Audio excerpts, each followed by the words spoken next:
Hello and welcome to the Devju classes. आप सभी का आपका अपना यूट्यूब चैनल देवजू क्लासेस में स्वागत है। जेसीईआरटी के द्वारा जो मॉडल सेट पेपर 1 जारी किया गया है उसमें हम लोगों ने फिजिक्स के जो सेक्शंस हैं उसके एमसीक्यू को भी देख रखा है। साथ ही साथ जो सेक्शन ए और बी जो सब्जेक्टिव पोर्शन है उसके सेक्शन ए और सेक्शन बी को भी हम लोगों ने देख रखा है। उस वीडियो का जो लिंक है वो डिस्क्रिप्शन बॉक्स में है और साथ ही साथ इस प्ले लिस्ट में भी है। तो आइए आज इस वीडियो में हम लोग शुरू करेंगे सब्जेक्टिव क्वेश्चंस का जो सेक्शन सी है। जो 5 नंबर का प्रश्न पूछा जाएगा जिसमें आपका टोटल नंबर ऑफ क्वेश्चंस रहेंगे 5 और आपको करने हैं 3 और सभी क्वेश्चंस का मार्क्स जो होगा वो 5-5 मार्क्स होगा, यानी टोटल आपका 15 मार्क्स का होगा। ठीक है, यानी लॉन्ग आंसर टाइप क्वेश्चन है। तो आइए शुरू करते हैं हम लोग इस सेक्शन को। उससे पहले अगर आप इस चैनल पे नए हैं तो आप इस चैनल को जरूर सब्सक्राइब कर लें, क्योंकि अब ये जो मॉडल सेट पेपर 1 हो जाने के बाद एक ही मॉडल सेट पेपर अभी जारी किया गया है। उसके बाद हम लोग जो इम्पोर्टेंट क्वेश्चंस हैं हर एक चैप्टर वाइज उसको देखेंगे। साथ ही साथ मैथ्स का जो मॉडल सेट पेपर है उसको भी हम लोग देखेंगे। चलिए शुरू करते हैं। और सेक्शन सी जिसमें यहाँ पे दिया हुआ है, जो मैंने आप लोगों को बताया कि student will answer any 3 questions out of 5। केवल 3 क्वेश्चंस करने हैं आपको 5 में से। ये जो सेक्शंस मैं डिस्क्राइब करूंगा वो हिंदी और इंग्लिश मीडियम दोनों के लिए रहेगा, दोनों का लिखित भी है, साथ ही साथ समझा भी दूंगा उसको। तो 15 क्वेश्चन से लेकर के 19 क्वेश्चंस तक ये आपका सब्जेक्टिव क्वेश्चंस रहेंगे जो लॉन्ग आंसर टाइप रहेगा। ठीक है, तो 15वां क्वेश्चन क्या कह रहा है मॉडल सेट पेपर 1 का कि state Gauss law in electrostatics. ये बहुत इंपॉर्टेंट क्वेश्चंस हैं और डैम श्योर कि ये क्वेश्चंस आने वाले हैं। ठीक है, तो state Gauss's law in electrostatics using the law derive an expression for the electric field due to a uniformly charged, यहाँ चार्ज्ड है, चार्ज्ड इनफाइनाइट प्लेन शीट्स। ठीक है, ये या तो इनफाइनाइट प्लेन शीट का आ जाए, है ना, या तो एक सीधे कंडक्टर का आए यूनिफॉर्म लेंथ का। ठीक है, या फिर आपका आ जाए यूनिफॉर्म सर्कुलर सेल का आ जाए। ठीक है, ये तीनों में से एक क्वेश्चंस आपके रहेंगे ही रहेंगे। क्लियर है? तो state Gauss's law in electrostatics, विद्युत स्थैतिकी में गॉस का नियम लिखिए। इस नियम का प्रयोग करते हुए एक समान रूप के परिवर्तित अनंत समतल शीट के कारण विद्युत क्षेत्र के लिए एक व्यंजक भी उत्पन्न कीजिए। तो गॉस लॉ इन इलेक्ट्रोस्टैटिक्स क्या कहता है, कोई भी गॉसियन सरफेस में अगर इनक्लोज्ड है सरफेस है तो उसमें जितने टोटल नंबर ऑफ चार्जेस रहेंगे, जितने भी आवेश रहेंगे वो कितने रहेंगे 1 बाई, है ना, जो जो टोटल चार्जेस हैं, है ना, तो जो इलेक्ट्रिक फ्लक्स होगा, ठीक है, इलेक्ट्रिक फ्लक्स जो होगा वो क्या होगा, इलेक्ट्रिक फ्लक्स जो होगा वो 1 बाई एप्सिलॉन नॉट होगा, किसके, total charge enclosed in the surface. ठीक है, तो अगर मान लो कि ये गॉसियन सरफेस है, इसके अंदर टोटल चार्ज जो है, टोटल आवेश जो है वो Q है, तो जो इलेक्ट्रिक फ्लक्स होगा, है ना, विद्युत फ्लक्स जो होगा वो क्या हो जाएगा 1 बाई एप्सिलॉन नॉट होगा, किसके, टोटल चार्ज के। यही क्या है, गॉसियस लॉ। ठीक है, गॉस का नियम यही है। तो देख लेते हैं हम लोग गॉस का नियम क्या है। किसी भी बंद गॉसी सतह के साथ जुड़ा हुआ कुल विद्युत प्रवाह जो होता है वो Q बाई एप्सिलॉन नॉट के बराबर होता है ना, कुल विद्युत प्रवाह यानी इलेक्ट्रिक फ्लक्स। ठीक है, phi total electric flux through a closed Gaussian surface is equals to the 1 by epsilon not times of the magnitude of the charge enclosed. इसमें जितना मैग्नीट्यूड ऑफ चार्ज इनक्लोज्ड है उसका 1 बाई एप्सिलॉन नॉट टाइम्स होता है। ठीक है, आइए हम लोग उसको प्रूफ करेंगे। एक थीन सीट ले लेते हैं ना, एक थीन सीट है, इसमें टोटल नंबर ऑफ चार्जेस जो इनक्लोज्ड हैं वो मान लीजिए Q चार्ज इनक्लोज्ड है। एक सरफेस ले लेंगे, गॉसियन सरफेस, मान लीजिए सिलिंड्रिकल सरफेस ले लेते हैं। ठीक है, और ये पॉइंट ले लेते हैं, इस पॉइंट पे हमको निकालना है ठीक है, इलेक्ट्रिक फील्ड। तो यहाँ पे जो फाई इक्वल्स टू क्या होते हैं, Q by epsilon not, total charge enclosed in a circuit, है ना। और फाई का फॉर्मूला क्या होता है, ई इंटू ए, ए यानी सरफेस। आपको इलेक्ट्रिक फील्ड इसमें आपको फाइंड आउट करना है। तो अब यहाँ पे जो एरिया होगा वो क्या होगा, डुअल सीट है ना, तो ये इधर का भी area, area of cross section, इधर का भी एरिया ऑफ क्रॉस सेक्शन, तो दोनों तरफ का एरिया ऑफ क्रॉस सेक्शन, दोनों साइड का, तो क्या हो जाएगा, टोटल एरिया 2a, ट्वाइस हो जाएगा। तो E into 2a equals to Q by epsilon not. अब जो Q होता है, यहाँ पे एक टर्म होगा इलेक्ट्रिक, है ना, charge density, electric charge density. Electric charge density क्या है, total charge per unit area, ठीक है। Electric charge density is equals to the charge when 1 meter square area is to be taken. अगर 1 meter square क्षेत्रफल को अगर हम लोग लेते हैं, तो जितना चार्ज होगा 1 मीटर स्क्वायर क्षेत्रफल में, वही इसका क्या हो जाएगा, पृष्ठ आवेश घनत्व, ठीक है। तो Q इक्वल्स टू क्या हो जाएगा, Q इक्वल्स टू हो जाएगा सिग्मा और एरिया, एक तरफ का है, ठीक है। तो एक यहाँ पे ये हो जाएगा sigma into A will be cancel out, तो क्या हो जाएगा, E equals to sigma by 2 epsilon not, ठीक है। तो इसका हम लोग किया हुआ है, देख लीजिए, यहाँ से देख लीजिए आप, टोटल एरिया ये ए क्या है, क्षेत्रफल है इसका, पी क्या है, पॉइंट, गॉसियन सरफेस है। तो let E P the electric field at point P, यहाँ पे इलेक्ट्रिक फील्ड क्या है, ई। तो माना कि ई विद्युत क्षेत्र है बिंदु पी पर। अब electric flux through Gaussian surface से इलेक्ट्रिक फ्लक्स क्या हो जाएगा, वही हमको फाइंड आउट करना है। तो हमें फाई इक्वल्स टू क्या हो जाएगा, ई डॉट डी एस होता है ना, तो ई डॉट डी एस क्या हो जाएगा, यानी स्मॉल एरिया, सरफेस एरिया इसका क्या हो जाएगा, ए। तो एक एरिया ये, एक एरिया ये, टोटल क्या हो जाएगा, मतलब दोनों साइड में, 3 शीट्स के दोनों साइड में, तो 2a हो जाएगा, ठीक है। ये हो गया इलेक्ट्रिक फ्लक्स। अब charge enclosed by the Gaussian surface, अब कितना चार्ज इनक्लोज्ड होगा, तो चार्ज क्या हो जाएगा, Q इक्वल्स टू क्या हो जाएगा, सिग्मा इंटू ए। ये सिग्मा क्या है, ये आपका total charge density, electric charge density है। तो क्या हो जाएगा, सरफेस चार्ज डेंसिटी में, यानी पृष्ठ आवेश घनत्व में,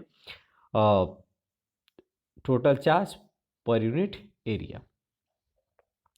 तो फाई इक्वल्स टू क्या हो जाएगा, Q by epsilon not, E dot 2a is equals to sigma A by epsilon not, A will be cancel out, तो ई इक्वल्स टू क्या हो जाएगा, यानी टोटल इलेक्ट्रिक फील्ड क्या हो जाएगा, है ना, विद्युत क्षेत्र क्या हो जाएगा, ई बराबर हो जाएगा sigma by 2 epsilon naught. Clear है। Next question number 16, state the principle of potentiometer, ठीक है। Describe briefly with the help of circuit diagram how this device is use to compare the EMF of two cells. क्या कह रहा है कि विभव मापी का सिद्धांत बताइए, एक सर्किट आरेख की सहायता से संक्षेप में वर्णन करें कि इस उपकरण का उपयोग दो सेलों के ईएमएफ की तुलना करने के लिए कैसे किया जाता है। तो पहला क्या है, प्रिंसिपल ऑफ पोटेंशियोमीटर। पोटेंशियोमीटर का प्रिंसिपल क्या है कि अगर कोई वायर है, उसके अक्रॉस, है ना, करंट अगर फ्लो कर रहा है, तो जो पोटेंशियल ड्रॉप होगा अक्रॉस द वायर, है ना, वो क्या हो जाएगा, डायरेक्टली प्रोपोर्शनल होगा किसके, टोटल लेंथ के, है ना। जितना लेंथ में करंट फ्लो कर रहा है, उसमें जो पोटेंशियल ड्रॉप होगा वो क्या होगा, उसके लेंथ के प्रोपोर्शनल होगा, ठीक है। यानी भी जो होगा वो डायरेक्टली प्रोपोर्शनल होगा एल के। और यहाँ पे भी इक्वल्स टू क्या हो जाएगा, के एल, और दिस के इज द पोटेंशियल ग्रेडियंट, है ना। इसी को क्या बोलेंगे, पोटेंशियल ग्रेडियंट बोलते हैं। तो यहाँ पे है कि किसी समान अनुप्रस्थ काट वाले चालक तार के नियत मान की धारा प्रवाहित की जाती है, तो तार के किसी भी बिंदु पर विभव पतन जो होगा, है ना, जो विभव पतन होगा तार की संतुलन लंबाई के समानुपाती होगा। क्लियर है। जो पोटेंशियल ड्रॉप होगा वो क्या होगा, उस तार के जो लेंथ है उसके सापेक्ष, उसी के समानुपाती होगा, ठीक है। यानी अगर इस लेंथ की अगर हम लोग बात करेंगे, तो इसमें जो पोटेंशियल ड्रॉप होगा भी इक्वल्स टू क्या हो जाएगा, के इंटू एल। अगर यहाँ से यहाँ तक की बात करेंगे तो क्या हो जाएगा, v इक्वल्स टू के इंटू यहाँ से यहाँ तक का जो लेंथ होगा। क्लियर है? मान लो कैपिटल एल है तो कैपिटल एल। इंग्लिश में देखिए क्या होता है कि द पोटेंशियल ड्रॉप, सेम हमने ये बोल ही दिया है कि the potential drop across any cross section, any section of the wire will be directly proportional to the length of the wire provided the wire is of the uniform cross sectional area and the uniform current flows through the wire। Clear है? यानी आप यहाँ पे लिख दोगे, क्या लिखोगे, the potential drop is V is directly proportional to L। ठीक है? और V इक्वल्स टू और लिखना है तो KL, K is the potential gradient. Next हम लोग देखेंगे, कह रहा है कि आपको EMF कंपेयर करना है। क्या कंपेयर करना है? EMF। दो सेल ले लेना है ना, उसका आपको EMF कंपेयर करना है। तो पोटेंशियोमीटर जो है वो ले लिया जाता है क्या, समथिंग कुछ लेंथ का, मतलब ज़्यादा लेंथ का। तो ज़्यादा लेंथ का तो बहुत बड़ा डिवाइस हो जाएगा ना, तो उसके लिए क्या करना है कि उसको इस तरह से वायर को एक जो मेटल सीट है उससे कनेक्ट किया जाता है 1 मीटर का। ठीक है? यानी जो यानी क्या हो जाएगा, टोटल लेंथ इक्वल लेंथ में क्या होता है, उसको पैरेलली कनेक्ट किया जाता है। ठीक है? नाउ अब यहाँ पे देखिए आपको कंपेयर करना है क्या, EMF। तो इसमें क्या करिए, आपको पहले से करंट इसमें फ्लो कराना है। ये पॉजिटिव निगेटिव टर्मिनल, ये रियोस्टेट है ना, यहाँ पे की है, ये एमीटर लगा हुआ है, ये प्लस और माइनस। ठीक है? अब यहाँ पे ये पॉइंट A है, एक मिनट, ये पॉइंट क्या है, ये है। यहाँ से दो हम लोग EMF जिसका कंपेयर करना है वो दो सेल को क्या कर लेंगे, ले लेंगे। तो एक E1 हो गया और दूसरा क्या हो गया, E2 हो गया। क्लियर है? और यहाँ पे एक जॉकी ले लेंगे जिसको गैल्वेनोमीटर से क्या होगा, कनेक्टेड होगा। ये लेंथ, ये क्या करेगा, यहाँ पे बैलेंसिंग करेगा। हम लोग क्या करेंगे, सबसे पहले E1 को कनेक्ट करेंगे, है ना, E1 को कनेक्ट कर देंगे और सर्किट को कंप्लीट करेंगे। तो जब E1 को कनेक्ट करेंगे तो X यहाँ पे क्या है, प्रतिरोध प्रति इकाई लंबाई। X क्या है, प्रतिरोध प्रति इकाई लंबाई। ठीक है? ये यहाँ पे क्या है, R है, पर यूनिट लेंथ। तो यहाँ जब E1 कनेक्ट किया उसके बाद ये जॉकी को मूव करेंगे, तो उस प्लेस पे, जिस प्लेस पर गैल्वेनोमीटर में कोई डिफ्लेक्शन शो न करे, है ना, जिस प्लेस पे डिफ्लेक्शन नहीं शो करता है वही क्या हो जाएगा, बैलेंसिंग पॉइंट। ठीक है? तो मान लीजिए बैलेंसिंग पॉइंट पे टोटल लेंथ जो हो गया वो क्या हो गया, L1 हो गया। क्या हो गया, L1 हो गया। तो E1 बराबर क्या हो जाएगा, X L1। X क्या है यहाँ पे, X is the what, X is the resistance per unit length. क्या है, प्रतिरोध प्रति इकाई लंबाई। तो X L1 इंटू आई हो जाएगा। L1 क्या है, संतुलित लंबाई।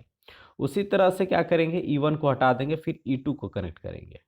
E1 को हटा करके क्या करेंगे, फिर E2 को कनेक्ट करेंगे। सेम चीज़ जॉकी को मूव कराएंगे, देखेंगे गैल्वेनोमीटर कहीं कहाँ पे, किस पोजीशन पे डिफ्लेक्शन नहीं शो कर रहा है, वो आपका बैलेंसिंग पॉइंट हो जाएगा। उसका लेंथ जो होगा, उसका लेंथ मान लीजिए L2 हो गया।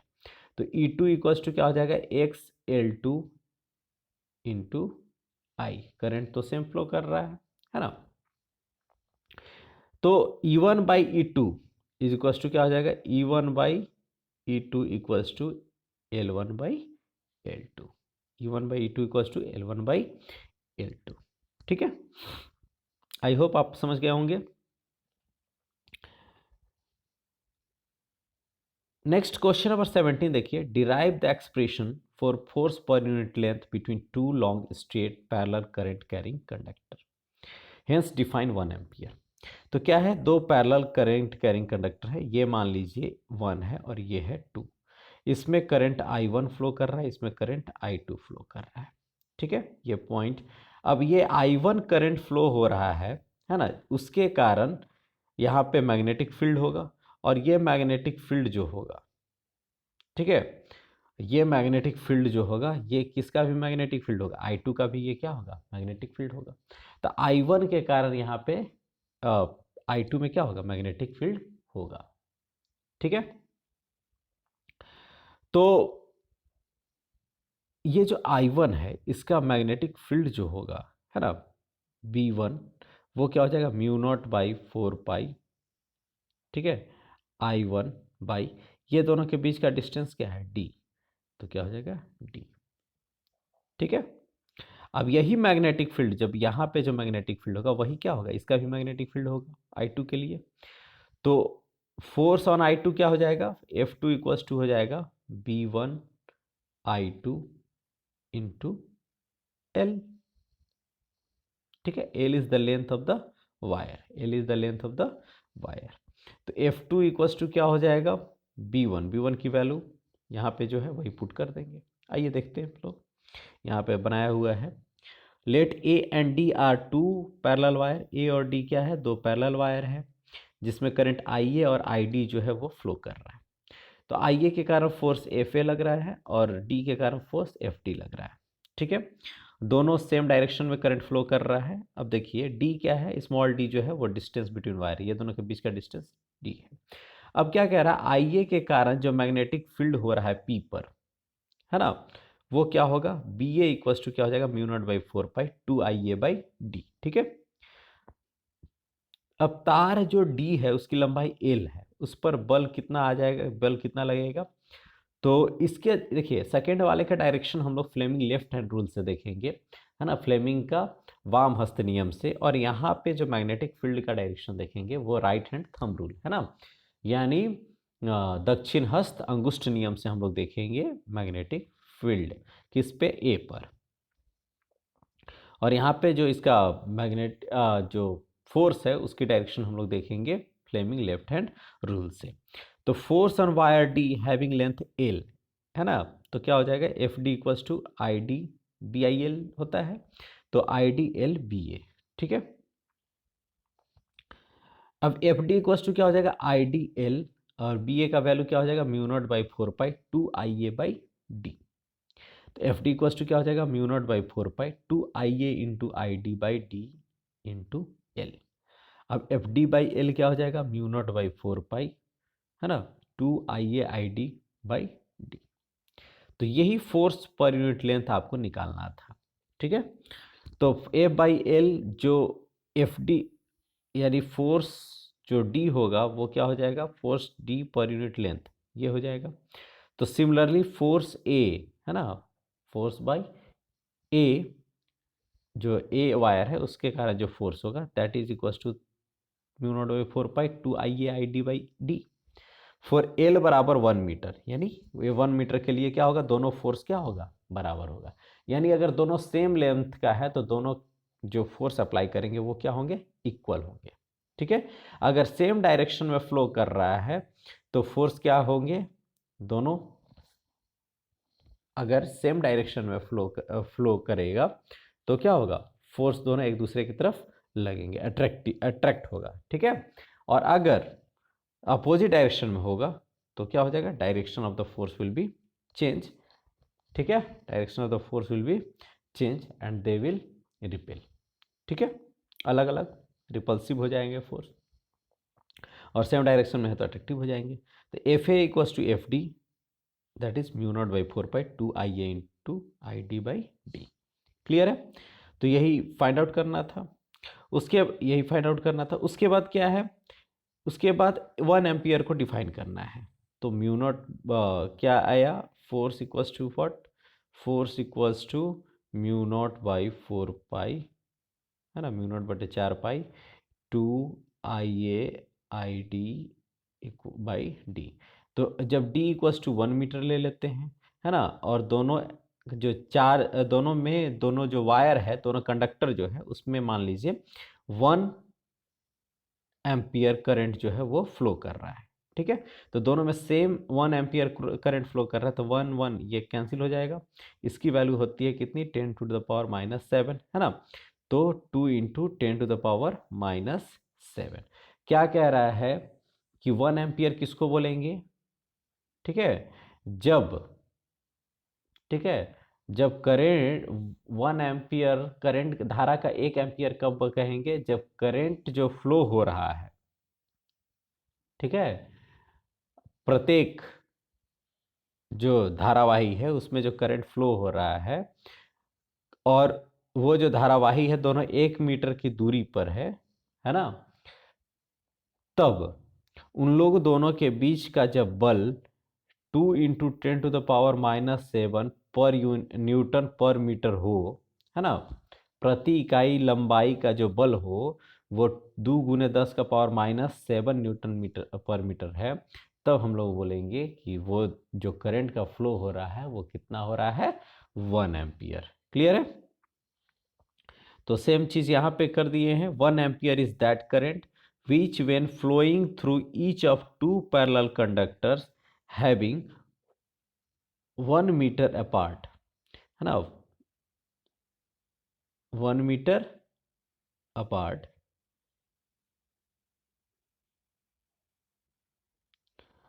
1 ampere is that which when flowing through each of 2 parallel conductors having 1 meter apart from each other then produces between them a force of 2 × 10⁻⁻7 Newton पर मीटर ऑफ देयर लेंथ। अपने length के कितना? 2 × 10⁻⁷ Newton पर metre force act produce होगा। ठीक है।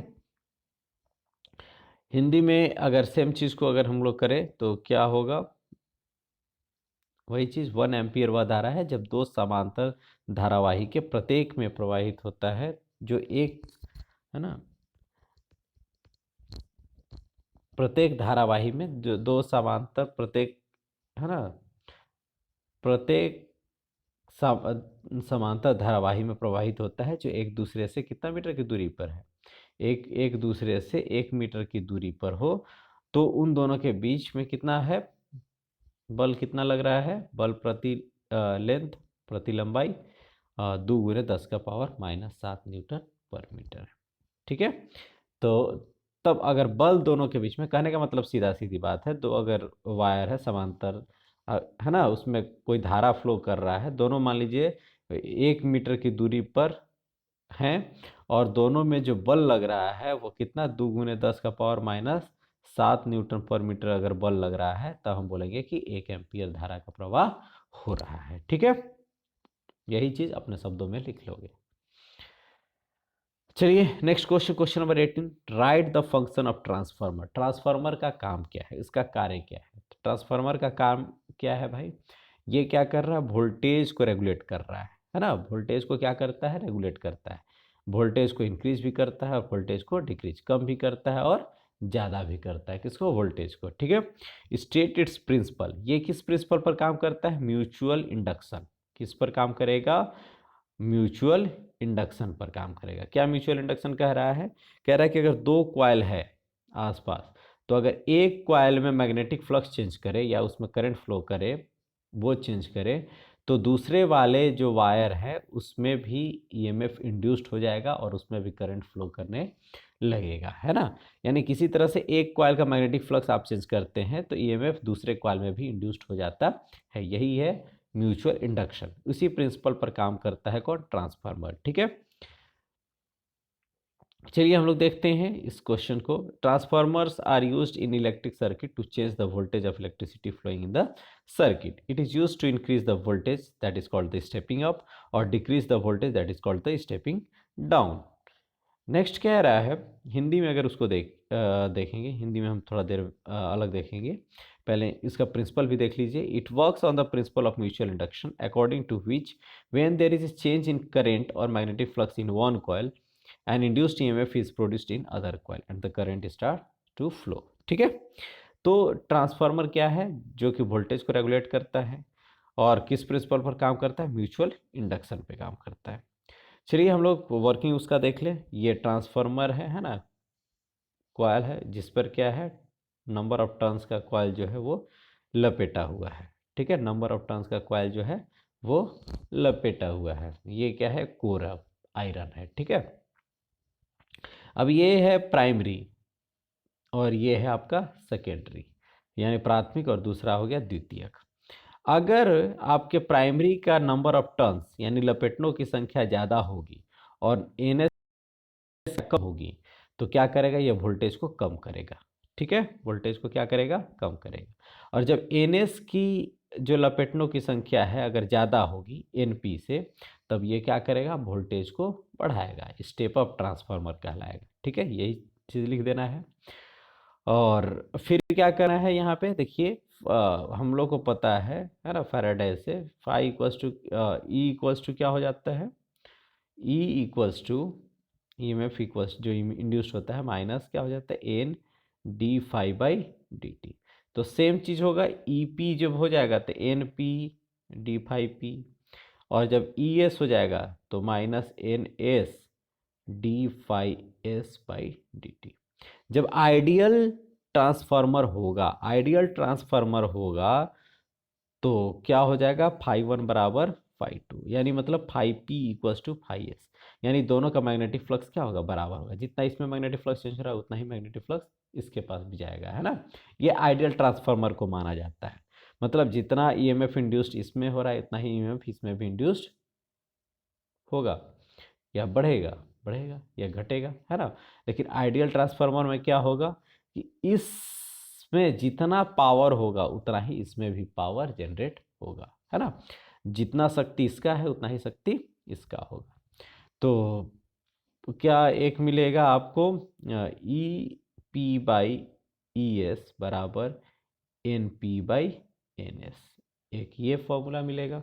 और दूसरा क्या है कि ई पी आई पी बराबर ई एस आई एस, क्यों, पावर इक्वल होगा आइडियल ट्रांसफार्मर के लिए। तो E P by E S equals to N S by N, sorry, I S by I P. Clear है। तो यहाँ से ई पी बराबर क्या हो जाएगा, U P by E S बराबर N P by N S. और अगर पावर इनपुट पावर बराबर आउटपुट पावर है तो ई पी आई पी बराबर E S I S, E P by E S बराबर I S by I P. Clear है, ये वर्किंग में लिख लेंगे हम लोग। और नेक्स्ट हम लोग देखेंगे लॉसेस। लॉसेस क्या क्या है, फ्लक्स लीकेज, मतलब जितना फ्लक्स लिंक हो रहा है इसमें और इसमें जा रहा है ना। यहाँ पे जो चेंज हो रहा है फ्लक्स जो ट्रांसफ़र हो रहा है इसमें, तो कोई ज़रूरी नहीं है कि टोटल फ्लक्स इसमें ट्रांसफ़र होगा। तो क्या हो जाता है, फ्लक्स का क्या हो रहा है, लॉस हो रहा है।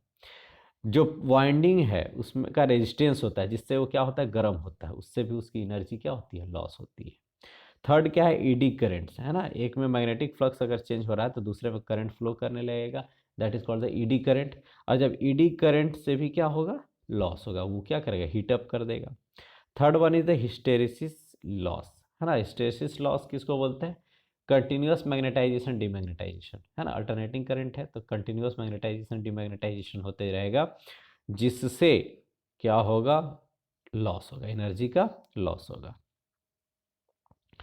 अब क्वेश्चंस है, क्वेश्चंस क्या क्या है, क्वेश्चंस में दिया हुआ है ट्रांसफॉर्मेशन रेशियो 100, ट्रांसफॉर्मेशन रेशियो कितना दिया हुआ है, 100। देखिए, transformation the primary coil of an ideal step up transformer है 100 टन, 100 टन है प्राइमरी कॉइल का, यानी एन पी बराबर हो गया 100। ट्रांसफॉर्मेशन रेशियो के बराबर दिया है 100, है ना। इनपुट वोल्टेज यानी ईपी बराबर दे दिया है 220 वोल्ट, और ईपी आईपी बराबर दे दिया है 1100। ठीक है, तो पहला क्वेश्चन कि number of turns in second यानी एनएस निकालना है, तो क्या हो जाएगा, N S by N P बराबर क्या हो जाएगा, K. N S by N P बराबर के, तो यहाँ से क्या हो जाएगा, एन एस की वैल्यू क्या हो जाएगी, के इंटू एन पी होगा ना। तो एन पी का मान कितना 100 और के का मान 100, तो एन एस क्या हो जाएगा 1000। ठीक है, 10,000। क्लियर है, पहला का answer 10,000, N S by N P बराबर के। दूसरा क्या कह रहा है कि current in primary, current in primary यानी आईपी आपको निकालना है। ठीक है, तो इसके लिए क्या होगा, प्राइमरी इनपुट वोल्टेज कितना दिया हुआ है, ईपी दे दिया है 220, तो ईपी आईपी बराबर क्या हो जाएगा, 1100 होगा। तो ईपी का वैल्यू कितना है, 220 इंटू आई पी बराबर क्या हो जाएगा, 1100। तो यानी आई पी बराबर क्या हो जाएगा, 1100 बटा 220, ये कैंसिल, 22 25, तो IP की वैल्यू कितनी हो जाएगी, IP बराबर 5 एम्पियर, IP बराबर 5 एम्पियर। ठीक है, अब क्या कह रहा है, वोल्टेज अक्रॉस सेकेंडरी, अब आपको ES निकालना है। ठीक है, तो transformation ratio ES by EP बराबर K। तो ES की वैल्यू कितनी आ गई है, ES की वैल्यू आपको निकालना है, तो EP की वैल्यू कितनी है 220, तो ये हो जाएगा 220 और ये वैल्यू हो गया 100। तो ES बराबर क्या हो जाएगा, ES बराबर 22,000। ठीक है, वोल्ट। क्लियर है, तो वोल्टेज अक्रॉस सेकेंडरी ये भी निकल गया। अब current in secondary, current in secondary क्या कह रहा है, ES बाई EP बराबर IP बाई IS, है ना। करंट इन सेकेंडरी तो पलट दो, EP बाई ES बराबर IS बाई IP। तो IS के बराबर क्या हो जाएगा, ये जा करके यहाँ मल्टीप्लाई में हो जाएगा। EP की वैल्यू कितनी है, EP 220, IP की वैल्यू कितनी है, IP आपका आइडियल ट्रांसफार्मर, है ना, IP हम लोग निकाले थे तो 5 आया था। IS की वैल्यू कितनी है 20, ES की वैल्यू 22,000। तो एक जीरो से एक जीरो, 22 से 22, यानी क्या हो जाएगा, IS बराबर हो जाएगा 0.05, IS बराबर 0.05। ठीक है, नेक्स्ट क्या कह रहा है, पावर इन सेकेंडरी। आपको पता है कि power in primary is equals to power in secondary for the ideal, for the ideal. तो आइडियल के लिए IP पावर प्राइमरी का वही क्या होगा सेकेंडरी का, तो 1100 है तो वो भी 1100। आप निकाल भी लेंगे पावर ऑफ सेकेंडरी यानी ES IS। तो ES की वैल्यू हम लोग निकाल लिए हैं 22, है ना, 1000 गुने IS की वैल्यू क्या है 0.05। तो यहाँ से ये कट जाएगा, 220 गुने 5 कितना हो जाएगा 1100। क्लियर है, आई होप कि आप लोग को ये समझ में आया होगा। इसका बनाया हुआ है यहाँ पे सेम चीज़, यहाँ सारा बना हुआ है ये, है ना। आप इसको नोट डाउन स्क्रीनशॉट ले लीजिए, देख लीजिए, ये भी है। ठीक है, हिंदी में देखिए ट्रांसफार्मर का कार्य लिखिए, सेम चीज़ क्वेश्चन, तो न्यूमेरिकल्स तो आपका हो गया, है ना। कार्य और सिद्धांत बता देते हैं, बाकी जो जैसे कार्यविधि है वो आप देख लिए है, उसमें बनावट भी है देख लिए है। ट्रांसफार्मर का उपयोग इलेक्ट्रिकल सर्किट में सर्किट के बहने वाली विद्युत के वोल्टेज को बदलने के लिए किया जाता है। इसका उपयोग AC सर्किट में वोल्टेज को बढ़ाने और वोल्टेज को कम करने में किया जाता है। क्लियर है, ये किस पर, अन्योन्य प्रेरण के सिद्धांत पर, यानी म्यूचुअल इंडक्शन के सिद्धांत पर है। इसके अनुसार जब कुंडली में प्रवाहित धारा के मान में परिवर्तन किया जाता है या उसके मैग्नेटिक फ्लक्स में परिवर्तन किया जाता है, चुंबकीय फ्लक्स में, तो उसके पास रखी अन्य कुंडली में भी EMF जो है होता है वो उत्पन्न होता है, जिससे उसमें विद्युत प्रवाहित होने लगता है, यानी धारा प्रवाहित होने लगता है। क्लियर है, बाकी लॉसेस में आपका फ्लक्स क्षरण, है ना, कुंडलनों का प्रतिरोध क्षरण और भंवर धराए लॉस, है ना, क्षय और शैथिल्य लॉस, क्या क्या होता है ये हमने अभी डिस्कस कर लिया है। क्वेश्चन नंबर 19 और ये है फाइनल क्वेश्चन, है ना। क्या है, deduce the expression by drawing a suitable रे diagram for the refractive index of triangular glass prism in terms of angle of deviation and the angle of prism. Angle of minimum deviation capital D, angle of prism is A। आपको इसको लेना पड़ेगा। ठीक है, यहाँ पे capital D है तो हमने कैपिटल D लेकर के ही बना दिया है।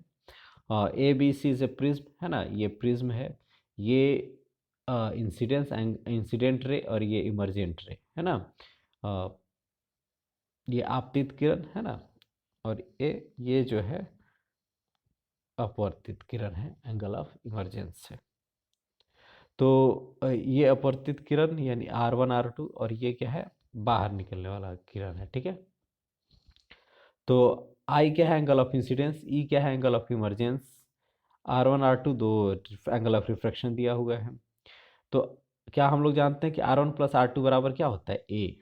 ठीक है, और इसको प्रूफ करने की ज़रूरत आपको नहीं है, इसका भी प्रूफ है लेकिन इसको करने की ज़रूरत नहीं है। आपका जो मेन प्रूफ के पास जाने के लिए इसको इसको प्रूव करने की भी जरूरत नहीं है। तो आप सीधे इसको रख लेंगे कि R1 प्लस R2 बराबर क्या हो जाएगा, A।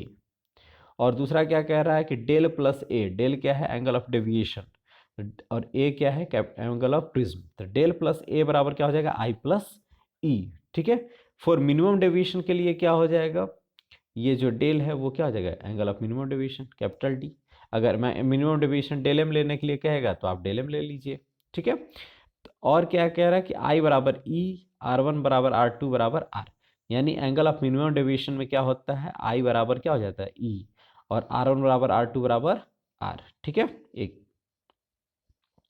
तो R1 R2 दोनों अगर बराबर है तो 2R बराबर क्या हो गया, A, तो R बराबर हो जाएगा A/2। ठीक है, अब यहीं पे अगर डेल क्या बदल जाएगा, D में, प्लस A बराबर I प्लस E क्या हो जाएगा, 2I हो जाएगा ना, क्योंकि I बराबर क्या है, E है, इसमें एंगल ऑफ मिनिमम डेविएशन में। ठीक है, न्यूनतम विचलन में। तो I बराबर क्या हो जाएगा, D प्लस A/2। अगर डेल एम से है तो डी की जगह पर, कैपिटल डी की जगह पर डेल एम आप लिख लेंगे। तो डी प्लस ए बराबर 2I है ना, तो आई बराबर क्या हो जाएगा, डी प्लस A/2। अब म्यू बराबर क्या हो जाता है, साइन आई बाई साइन है, स्नेल्स लॉ। तो म्यू इक्वल्स टू हो जाएगा आपका साइन डी प्लस A/2। आई बराबर ये है डी प्लस A/2, और आर बराबर क्या आया है, A/2। तो म्यू इक्वल्स टू क्या हो जाएगा, sine D plus A/2 by sine A/2। यही आपको प्रूव करना था।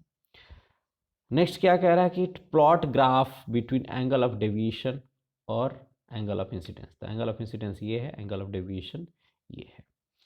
तो इसका जो ग्राफ होगा इस टाइप से ग्राफ होगा। ठीक है, यानी for each angle of deviation there are 2 angle of incidence.